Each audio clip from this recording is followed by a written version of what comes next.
All right, guys, what's going on? I'm Kyle Welcher, Bassmaster Elite Series Pro. We're here with Bassresource.com, and we're talking about Texas rigs for bass in the fall. You know, the fall is a weird time of the year. It's notorious all over the country that the fall is a really weird time to pattern fish and catch fish. And I think a lot of that is frustrating because you know a lot of fish are shallow in the fall. They're moving up.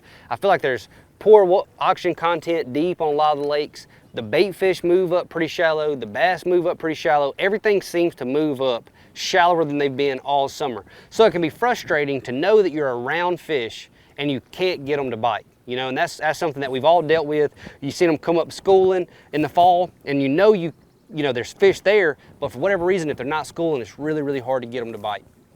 Well, for me, I've kind of developed an approach where I run and gun in the fall, basically exclusively. So if I know there's fish in a certain area, I'm gonna identify in my head where is the sweet spot on that area. And it may be one rock on the side of a point. It may be one stump halfway back in a creek. It may be a lay down tree, an offshore brush pile, whatever it is, but I'm gonna try to go and I'm gonna decide if there's fish here, this is where it's going to be, and I'm going to really milk that area as much as I can.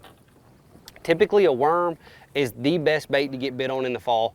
I mean, that's, you know, the most consistent by far. It doesn't matter if it's rocks, docks, deep laydowns, brush piles offshore. A worm is the one that can get you the bite and kind of break the frustration of knowing there's fish around you in the fall, you can't get them to bite. So whenever I've identified this stump should be the place, I know there's fish on it, I'm going to really milk that area. Multiple casts to the same place, you know, 4, 5, 6 casts to the same place, maybe even change angles. And a lot of times in the fall, you'll get a bite or two, and then you'll fish for a while and you won't get another bite, and then you'll change angles and then you can get another bite or two. I don't know why, but it seems to be more important in the fall than any other time of the year. So if you pull up to an offshore brush pile and you know, you're fishing it from one side and you get a bite, don't get another one, I would just swing around and cast the exact opposite way and work it differently. And then a lot of times you can generate more bites in the fall.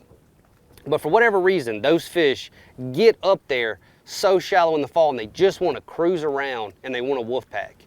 And the places that they'll actually sit and stage is typically they'll sit in shade pockets under the backs of shallow docks, but we all have seen those wolf packers that swim up and down the banks in the fall, and they can be extremely difficult to catch if you've already seen them. But something to think about is you have to visualize where you think those fish would stop and take a break in this area. So if there's one shallow dock, that's where I feel like if those fish are wolf packing and they want to stop, they're going to stop under there. So it's another thing that I'll do is pull up and throw that text rig over there and milk it just the same, because typically those are your better average fish, those wolf packers. I've never understood why, but it's just some of the biggest fish in the lake want to swim super, super shallow in the fall, but they'll stop on that isolated cover for just a second.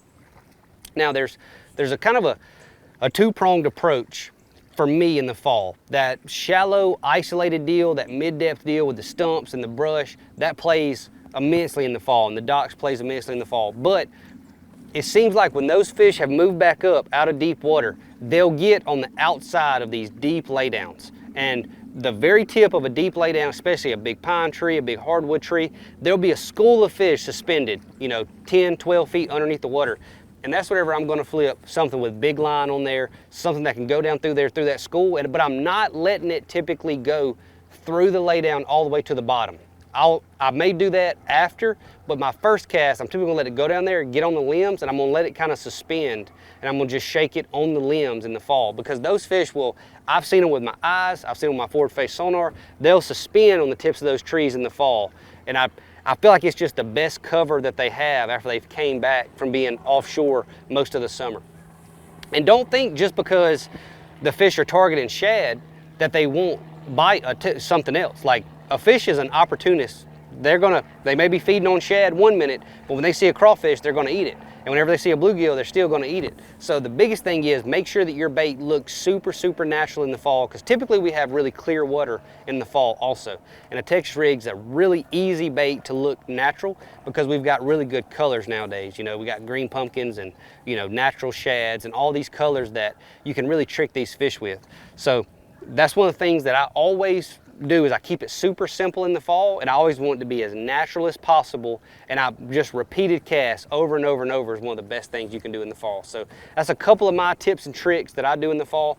You know, I still like to flip the big rod in the heavy cover, but it just doesn't seem like they want to be in the cover quite as much as they're just kind of swimming around, and you just kind of want to have that collision happen. If you can have that collision happen a couple times a day, you can have some really fun days in the fall. So a Tex rig in the fall is a great way to catch some of those big ones that are just staging on that isolated cover. So remember that next time you're out there, and just visualize where you think the bass are going to be, and you can get some really good bites on a Tex rig in the fall.